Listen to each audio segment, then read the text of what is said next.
बच्चों, मेरा नाम है मोहित और आपका स्वागत है हमारे यूट्यूब चैनल हिस्ट्री चैंपियन में।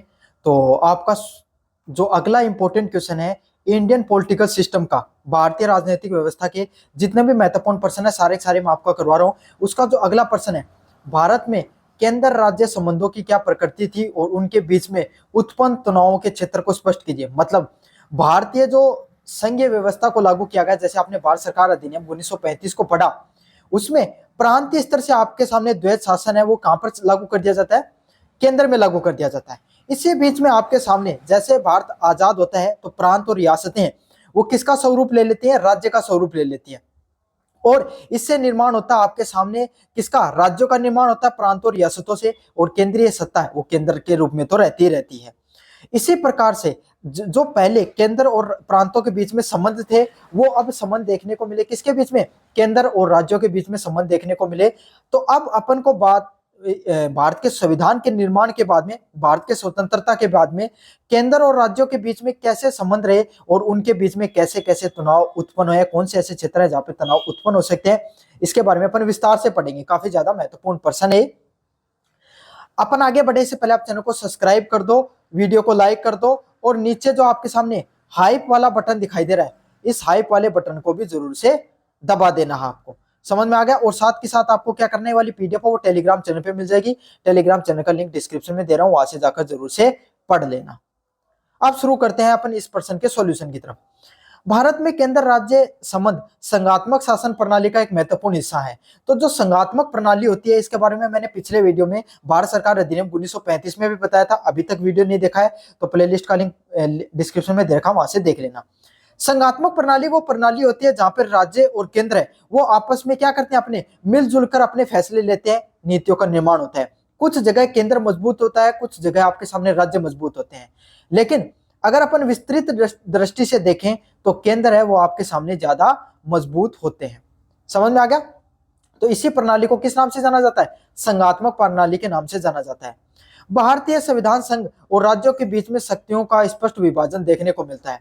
अगर हम भारतीय संविधान की बात करें और जो राज्यों के बीच में अगर शक्तियों का जो विभाजन है वो स्पष्ट रूप से आपके सामने देखने को मिलता है, जहां पर जो भारतीय संविधान है उसमें राज्यों के लिए शक्तियों को राज्य सूची में डाला गया है और केंद्रीय की सूचियों को किस में डाला गया है? केंद्रीय सूची में डाला गया है। जहां पर दोनों अपने फैसले लेने के लिए स्वतंत्र है उन दोनों को आपके सामने सीमावर्ती सूची के अंदर डाला गया है, जिससे दोनों अपने अपने क्षेत्राधिकार से स्वतंत्र रूप से कार्य कर सके और जिसमें आपके सामने क्या हो सके? राज्य और आपके सामने केंद्र है वो अपने स्वतंत्र रूप से क्या कर सके? कार्य कर सके, अपने फैसले ले सके।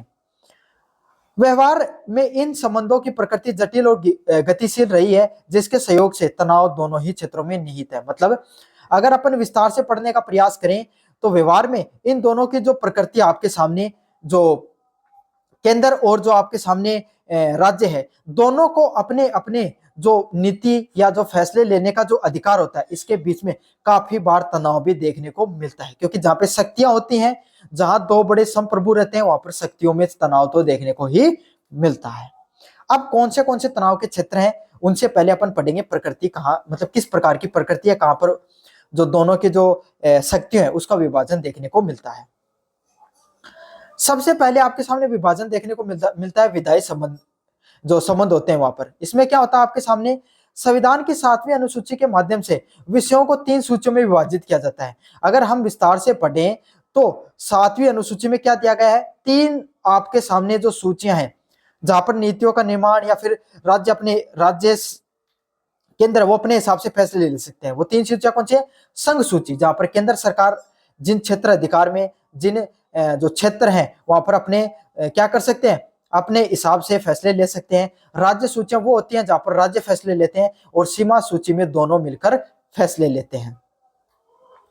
आगे की तरफ पढ़े, केंद्र की सर्वोच्चता।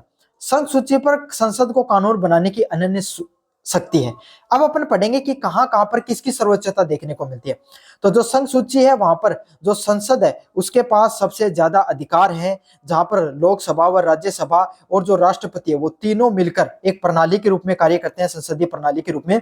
वो क्या करते हैं? आपके सामने फैसले का या नीति का निर्माण करने का कार्य करते हैं। जैसे कि अब जो आपके सामने जो इनकम टैक्स इनकम टैक्स जो अमेंडमेंट बिल आया था, है ना, तो उसमें क्या क्या, पहले वो बिल लोकसभा से पारित होता है, फिर वो राज्यसभा से पारित होता है, फिर राष्ट्रपति से साइन होता है, और फिर वो क्या होता है आपके सामने पूर्ण रूप से पूरे भारत में लागू हो जाता है। समझ में आ गया? तो जहां पर सीमावर्ती सूची है वहां पर आपके सामने क्या कर सकते हैं, आपके सामने दोनों कानून बना सकते हैं, केंद्र भी बना सकता है, राज्य भी बना सकता है, दोनों के पास स्वतंत्रता होती है, लेकिन केंद्र को प्राथमिकता मिलती है। मतलब अगर केंद्र ने कोई कानून बना दिया, जैसे शिक्षा की बात करूं मैं आपके सामने, या स्वास्थ्य की बात करें, शिक्षा में केंद्र ने अगर कोई फैसला लिया तो, और राज्य ने फैसला लिया, तो अगर दोनों के बीच में विवाद चले तो किसको ज्यादा महत्व दिया जाएगा? केंद्र के द्वारा दिए गए नीति जो निर्माण किया गया उसको ज्यादा महत्व दिया जाएगा। अगले वाला पॉइंट है आपातकाल में हस्तक्षेप। आपातकाल के दौरान संसद राज्य सूची के विषयों पर कानून बना सकती है। देखो ये इसीलिए केंद्र की जो सूची वो ज्यादा महत्वपूर्ण है, केंद्र के पास ज्यादा शक्तियां हैं। क्यों? क्योंकि जब आपातकाल लगता है उस समय राज्य है उसके पास, संसद है उसके पास क्या होता है, राज्य सूची पर भी आपके सामने फैसले लेने के अधिकार होते हैं। समझ में आ गया? इसीलिए जैसे आपके सामने जो क्या बोलते हैं राज्यपाल शासन लगा, उस समय भी ले सकते हैं। तो यही है, राज्य में कभी भी राज्यपाल शासन लग जाता है और उस समय केंद्र ज्यादा शक्तिशाली हो जाता है, इसीलिए राज्य सूची से केंद्र को ज्यादा मजबूत माना गया है। अगले वाले पॉइंट की बात करें आपके सामने, प्रशासनिक संबंधों की बात करें, एडमिनिस्ट्रेटिव जो टेटिव रिलेशन है, अनुच्छेद 256 से लेकर 263 तक देखने को मिलते हैं, जहां पर प्रशासन अधिकार राज्य और केंद्र के बीच में किस प्रकार से बटे हुए हैं उसके बारे में अपन विस्तार से अध्ययन करते हैं, उसके बारे में विस्तार से बताया गया है। केंद्र के निर्देश, केंद्र राज्यों को कुछ मामलों में निर्देश करता है। समझ में आ गया? जैसे कि जो वन्य जीव हो गया, वहां पर केंद्र ज्यादा राज्य को बताएगा। कोई बहुत बड़ा मामला हो गया, वहां पर केंद्र ज्यादा फैसले लेता है। तो कुछ ऐसे मामले होते हैं विशेष रूप से प्रशासन में जहां पर केंद्र के पास ज्यादा अधिकार होते हैं राज्य सरकार से। अगले वाला पॉइंट है अंतरराज्य समन्वय। अंतरराज्य समन्वय क्या होता है? अंतरराज्य परिषद अनुच्छेद 263 जैसे निकायों के माध्यम से राज्यों के बीच में समन्वय स्थापित किया जाता है। एक अंतरराज्य परिषद का निर्माण किया गया 263 में, जहां पर दो अलग अलग राज्य, जैसे आपके सामने कर्नाटक और तमिलनाडु के बीच में अगर कावेरी नदी के जो पानी का विवाद चल रहा है उसको निपटारा करने के लिए एक अंतरराज्य परिषद का निर्माण किया जा सकता है, जहां पर दोनों क्या कर सकते हैं, अपने जो पानी का विवाद है, अक्सर पानी का विवाद या फिर जो आपके सामने भूमि का विवाद ही मुख्यतः देखने को मिलता है, और या अन्य कोई मतलब डिस्प्यूट हो गया, उस डिस्प्यूट को, उस जो आपके सामने विवाद को निपटाने के लिए जो अंतरराज्य परिषद का निर्माण किया गया। और ये किस अनुच्छेद में बताई गई है इस परिषद के बारे में? अनुच्छेद नंबर 263 के बारे में बताया गया है। अगले वाला पॉइंट है अखिल भारतीय सेवाएं। IAS, IPS, IPS, IFS, Indian administration services, Indian police services और इंडियन फॉरेन सर्विसेज जैसी अखिल भारतीय सेवाएं केंद्र व राज्य के लिए समान रूप से कार्य करती हैं। तो जहां पे आपके सामने जो कलेक्टर से लेकर डीएम से लेकर राज्य सचिव तक, केंद्र सचिव तक किसके अंतर्गत बनते हैं? अखिल भारतीय सेवाओं के अधिकारी होते हैं। तो वो कैसे कार्य करते हैं? वो उनकी नियुक्ति केंद्र सरकार के द्वारा होती है, लेकिन वो कार्य कहां पर करते हैं? राज्य सरकार के अधीन भी कार्य करते हैं, और जिन पर केंद्र का भी नियंत्रण रहता है और राज्यों का भी नियंत्रण रहता है, दोनों का समान रूप से नियंत्रण देखने को मिलता है। अगले वाला पॉइंट है वित्तीय संबंध। पहला पॉइंट है कर का विभाजन होना। संविधान केंद्र और राज्यों के बीच में कर लगाने और राजस्व के वितरण की शक्ति को निर्धारित करते हैं। तो केंद्र के पास सबसे महत्वपूर्ण शक्ति किसकी है? आपके सामने जो शक्ति देखने को मिलती है वो कर लगाने की शक्ति देखी जाती है। जैसे जीएसटी लगा तो, लेकिन कर लगाने के लिए एक महत्वपूर्ण चीज मैं आपको बता देता हूं। अगर कर से संबंधित अगर कोई आपके सामने संविधान में संशोधन किया जा रहा है या कोई नीति का निर्माण किया जा रहा है, कोई आपके सामने कोई कानून पेश किया जा रहा है, तो वो पहले संसद से पास होगा और उसके बाद में अलग अलग प्रकार के जो राज्य होते हैं, लगभग 2/3 राज्य होते हैं, वहां से उसको पास करवाना जरूरी होता है। ये बहुत महत्वपूर्ण पॉइंट है, जहां पर क्या आपके सामने केंद्र राज्यों पर कर लगाने और राजस्व की जो वितरण की जो शक्ति होती है वो किसके पास होती है? केंद्र के पास होती है। तो जीएसटी सारी कलेक्ट होकर कहां पर जाती है? केंद्र सरकार के पास जाती है, फिर वो राज्यों को डिस्ट्रीब्यूट करते हैं आपके सामने आगे। वित्त आयोग, राष्ट्रपति प्रत्येक 5 वर्ष में वित्त आयोग का गठन करता है। राष्ट्रपति के द्वारा क्या किया जाता है? हर 5 साल में वित्त आयोग का गठन किया जाता है। तो क्या करता है आपके सामने?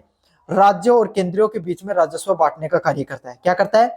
कितना पैसा किस राज्य को मिलना चाहिए, किस राज्य को अपने जो राज्य है उसमें ज्यादा, जैसे बिहार जैसा क्षेत्र है पिछड़ा हुआ है, उसको ज्यादा पैसा मिलना चाहिए उसको पिछड़ेपन से बाहर निकलने के लिए। तमिलनाडु कर्नाटक का वो जीएसटी, अपनी जीएसटी से भी काम चला सकते हैं, इसीलिए विशेष अनुदान की भी मांग की जाती है। बिहार जैसा पिछड़ा राज्य वो किसकी बात करता है, विशेष अनुदान की बात करता है कि हमें अपने पिछड़ेपन को या हमें और ज्यादा विकास करने के लिए क्या करना चाहिए, पैसे को बढ़ावा देना चाहिए, विशेष हमें अनुदान मिलना चाहिए ताकि हम अपना बजट बढ़ा सके और ज्यादा क्या कर सके, अपना विकास कर सके। अनुदान, केंद्र और राज्यों को विभिन्न अनुदान उद्देश्यों के लिए अनुदान किया जाता है। तो जो अलग अलग प्रकार के जो उद्देश्य होते हैं उसमें केंद्र और राज्य क्या करते हैं, अनुदान देने का कार्य करते हैं। जैसे विशेष अनुदान दे दिया है ना, केंद्र को बाढ़ आ गई तो बाढ़ पे आपके सामने कुछ पैसे दे दिया, अकाल आ गया तो आपके सामने अकाल पे कुछ पैसों को आवंटित कर दिया गया, है ना, विशेष राहत कोष के नाम से बोला जाता है ना। तो ये सब शक्तियां, क्यों, सारा का सारा पैसा केंद्र के पास रहता है तो उसी के अधिकार में चीजें रहती हैं, तो वो क्या करता है, कभी कभी राज्यों को जरूरत होती है तो उनको पैसे में बंटवारा करने का भी कार्य करता है, उसको अनुदान के नाम से जाना जाता है। ऋण लेने की शक्ति, राज्यों को ऋण लेने की शक्तियां की कुछ सीमाएं, खास करके जब केंद्र उनसे ऋण लेना चाहता है। कोई भी राज्य है वो आपके सामने ऋण ले सकता है, लेकिन अब राज्य 50 रुपए कमा रहा है और वो चाह रहा है कि मैं तो 150 रुपए का ऋण ले लूं, भाई चुकाएगा कहां से वो, समझ रहे हो। तो इसीलिए कोई भी राज्य है उसको कितना ऋण देना चाहिए, कितना ऋण आपके सामने उसको मिलना चाहिए, ये सब चीज भी कौन डिसाइड करता है, केंद्र डिसाइड करता है। अब आपके सामने ये तो देखिए प्रकृति आपने कैसे कैसे, जहां पर आपके सामने केंद्र और राज्यों के बीच में, जो दोनों के बीच में क्या देखने को मिलता है, दोनों के बीच में आपके सामने देखने को मिलता है बंटवारा समान रूप से। अब दोनों के बीच में भाई दो घर में दो लोग रहते हैं तो वो कितने आराम से रह लें, कभी कभी तो झगड़ा होता ही है, तो विवाद कहां पर देखने को मिलता है उसके बारे में अपन विस्तार से पढ़ेंगे। पहला पॉइंट है राज्यपाल की भूमिका। राज्यपाल की नियुक्ति किसके द्वारा होती है, केंद्र के द्वारा की जाती है। राज्यपाल की नियुक्ति कौन करता है, केंद्र करता है, जो अक्सर उसकी भूमिका को केंद्र के एजेंट के रूप में देखा जाता है। तो अक्सर क्या होता है, जैसे आपने समझा कि केंद्र में मान लीजिए आपके सामने बी पार्टी है, बी नाम की कोई पार्टी है, और आपके राज्य में ए नाम की कोई पार्टी है, सी नाम की कोई पार्टी मान लो, तो अब क्या होगा, राज्यपाल कहां से नियुक्त होता है, केंद्र से। अब वो विपक्ष की पार्टी है, समझ में आ गया, तो वो क्या करेगा, आपके सामने जो उसको जो केंद्र में जो उनके बजट पेश किया गया, कोई नियम बनाया गया, कोई नीति का निर्माण किया गया, उसको राज्यपाल आगे पास ही नहीं करता है। और खास करके आपके सामने केरल राज्य वर्सेज राज्यपाल, आंध्र प्रदेश राज्य वर्सेज राज्यपाल जैसे प्रमुख मामले आज के समय देखने को मिल रहे हैं, जहां पर राज्यपालों पर खुला आरोप लगता है कि वो जो आपके सामने राज्य सरकार उन्हें काम करने नहीं दे रहे हैं, उनके बीच में बाधा के रूप में कार्य कर रहे हैं। राज्य सरकार सीधा आरोप लगाते हैं कि वो राज्यपाल है जो एक स्वतंत्र संवैधानिक पद है, वो किसके इशारे पर कार्य करता है, केंद्र सरकार के इशारों पर कार्य करता है। खासकर सरकार को बर्खास्त करने के लिए जब राष्ट्रपति शासन लगाया जाता है तब क्या कर दिया जाता है, आपके सामने, विशेषकर आपके सामने जो सरकार है वो राज्यपाल है वो केंद्र की बातों को ज्यादा ध्यान में रखता है। अनुच्छेद नंबर 356 की बात करें, राज्यों में राष्ट्रपति शासन लगाने की शक्ति कई बार राज्य जो राजनीतिक उद्देश्यों के दुरुपयोग के लिए किया जाता है। काफी बार क्या देखने को मिलता है, सरकार को, जो केंद्र सरकार होती है उसमें अगर मान लो कोई राज्य जैसे राजस्थान राज्य है, अब वहां पर सरकार वो काफी दिन से उनकी बन नहीं रही है, जो केंद्र में सरकार उनकी, तो वो क्या करेंगे, वहां पर किसी ना किसी कूटनीति का उपयोग करके राष्ट्रपति शासन लगा देते हैं। तो ये बहुत बार आरोप लगता है कि केंद्र अपनी शक्तियों का दुरुपयोग करता है और राज्यपाल शासन है वो अपने राजनीतिक उद्देश्यों की पूर्ति के लिए करता है, जिससे जो ये जो सिद्धांत था जहां पर केंद्र और राज्यों के बीच में एक मजबूत और एक सहसंबंध, एक घनिष्ठ मित्र जैसा रिश्ता होना चाहिए, वो कभी कभी एक कटु दुश्मन जैसा क्या बन जाता है, रिश्ता बन जाता है। अब इसका अगर आप उदाहरण लो तो बंगाल और आपके सामने केंद्र सरकार के बीच में चलने वाले विवाद किससे छुपा हुआ है, राजस्व का बंटवारा। राज्य अक्सर ये शिकायत करते हैं केंद्र उन्हें पर्याप्त जो वित्तीय संसाधन उपलब्ध नहीं कराता है, ये बात बहुत है। जीएसटी जो कलेक्ट जितना कोई राज्य करके देता है उतना जीएसटी उस राज्य को नहीं मिलता है, ये सिर्फ आपके समय केंद्र सरकार है उसके ऊपर ये बहुत बार ये आरोप लगता है। और बड़ी बात तो जब हो जाती है जब उसी सरकार की, उसी पार्टी की सरकार के राज्य भी दावा कर देते हैं कि हमने जितनी जीएसटी केंद्र सरकार को दी, केंद्र सरकार ने हमें वापस नहीं लौटाई है। तो जितना कर आपके सामने, जितना कर है, जितना राजस्व है, जितने संसाधन को राज्य दे रहा है, उसके बदले में काफी बार क्या होता है आपके सामने उन्हें वापस नहीं मिलता है, तो इससे भी आक्रोश देखने को मिलता है। राज्य के राजस्व स्रोत पर केंद्र अत्यधिक नियंत्रण करता है, क्योंकि पैसा है भैया जी, वहां पर सब कुछ है। तो राज्य पर सबसे ज्यादा पैसों का नियंत्रण करने का कौन कार्य करता है आपके सामने? केंद्र, उसके पास ये शक्ति होती है, तो उस पर आपके सामने काफी बार नियंत्रण करने का प्रयास करता है। केंद्र के विधायी हस्तक्षेप, सीमावर्ती सूची के विषयों पर केंद्र द्वारा बनाए गए कानून या कुछ राज्यों के कानूनों पर राष्ट्रपति की सहमति में देरी से तनाव बनता है। तो मैंने आपको बताया था ना, राज्यपाल क्या करते हैं, जब उन्हें लगता है कि यहाँ की सरकार बहुत अच्छा कार्य कर रही है, बहुत अच्छी नीतियों का निर्माण कर रही है, बहुत अच्छे कानून ला रही है, जनता के हित का कार्य हो रहा है, तो लग रहा है कि अगली बार भी हमारी सरकार यहाँ बनती नहीं दिख रही है, तो वो क्या करते हैं, कूटनीति का उपयोग करते हैं। दिल्ली के उपराज्यपाल वर्सेज दिल्ली के मुख्यमंत्री के बीच में होने वाली टकराव आपने अक्सर हमेशा देखा होगा, जहां पर क्या होते थे, वहां का राज्यपाल उन्हें काम करने नहीं दिया करता था। ये काफी बार वहां की सरकार ने आरोप लगाया। वहां के जितने नियम होते थे, नीतियां होते, उनपे वो क्या नहीं करता था, फैसले ही नहीं ले पाते थे। योजना आयोग में नीति आयोग और केंद्रीय योजनाएं, राज्यों का मानना है कि केंद्र द्वारा बनाई गई योजनाएं राज्यों के स्थानीय आवश्यकताओं के अनुरूप नहीं होती है। काफी बार क्या देखने को मिलता है आपके सामने, जैसे राजस्थान में चिरंजीवी योजना थी, समझ में आ गया, और केंद्र में क्या थी, आयुष्मान योजना थी। अब दोनों में क्या अंतर था, चिरंजीवी योजना में आपके सामने 20 लाख से ज्यादा आप क्या कर सकते थे, आप फायदा उठा सकते थे जो स्वास्थ्य लाभ का। आयुष्मान में 5 से 6 लाख रुपए तक है। अब जितने दिन जो यहाँ की सरकार रही, जो विपक्ष की सरकार है जो इस समय, उसने क्या किया, उसने चिरंजीवी योजना को लागू करके रखा, जनता को ज्यादा लाभ मिला।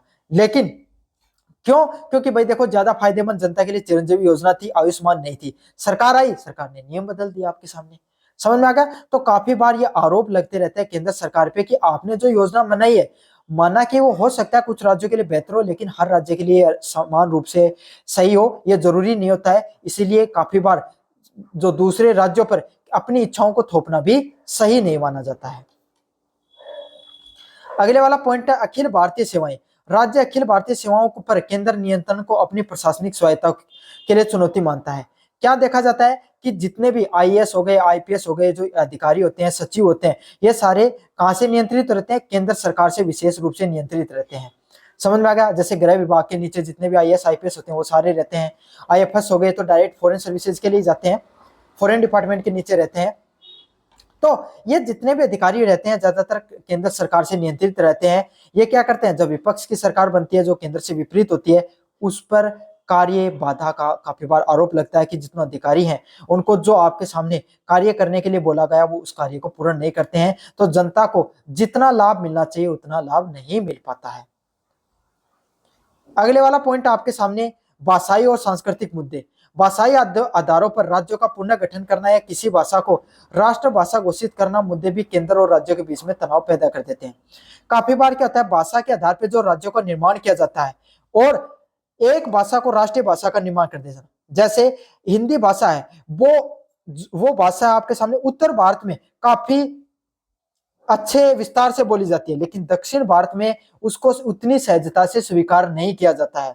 उस पे क्या आरोप लगते रहते हैं, साउथ में जितने भी जो राज्य हैं, दक्षिणी राज्य, वो सीधा कहते हैं कि हम पर हिंदी को थोपा जा रहा है, हम हिंदी को उतनी स्वीकार्यता नहीं देते हैं। समझ में आ गया। तो इससे बहुत बड़े विवाद है वो खड़े हो जाते हैं।